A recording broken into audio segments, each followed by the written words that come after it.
जी हाँ नाज़रीन, drama serial मदावा की नेक्स्ट आने वाली एपिसोड में आप देखेंगे कि आलियान की माँ पहले तो नूर के यूनिवर्सिटी जाने पर खिलाफ होगी, लेकिन एक ही लम्हे उसके दिमाग में यह ख्याल आएगा कि आलियान की ज़िंदगी से नूर को निकालने का इससे अच्छे मौका और उसे नहीं मिल सकता, क्योंकि जब नूर यूनिवर्सिटी जाएगी तो आरिश से भी मिले मिलाएगी और यही मोहरा बनाकर वो अपने बेटे आलियान की ज़िंदगी से नूर को बहुत आसानी से निकाल सकती है। इसीलिए वो सबके इमलाक मना करने के बावजूद आखिरकार खामोश होकर बैठ ही जाएगी और यह खामोशी नूर से हजम नहीं होगी, क्योंकि वो जानती है कि उसकी ताईजान के दिमाग में तो कुछ ना कुछ ऐसा पल रहा होता है जिसकी वजह से बहुत बड़ा तूफान आ जाता है। उधर नवेरा फोन करती है जब अब नूर को, तो उस पर नूर कहती है मैं तुम्हारी कोई मदद नहीं कर सकती, तुम्हारी ही दी हुई जिंदगी जी रही हूँ मैं, इसीलिए मुझसे आइंदा बात करने की भी कोशिश ना करना और बाबा को तो फोन करने की कभी गलती भी मत कर लेना, क्योंकि वो तुम्हारा चेहरा भी नहीं देखना चाहते हैं।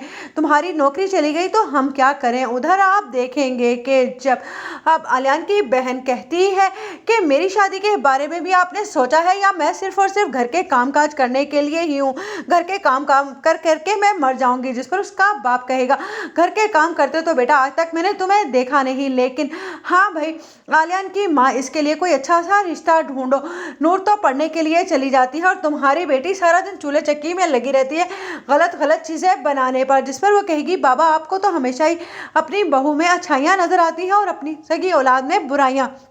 इधर आप देखेंगे कि नवेरा फिर से झगड़ पड़ती है अपने शौहर के साथ और कहती है कि आहिल तुम्हारे किए की सज़ा मुझे भुगतनी पड़ रही है, मुझे नहीं मालूम था जिसे तुम मनहूस कह रहे हो वो मैं नहीं तुम खुद हो। तुम्हारे मेरी ज़िंदगी में आते ही मुझसे मेरे अपने सारे रिश्ते छूट गए और क्या मिला मुझे, ये जॉब जो के लगी लगाई थी वो भी गई हाथ से।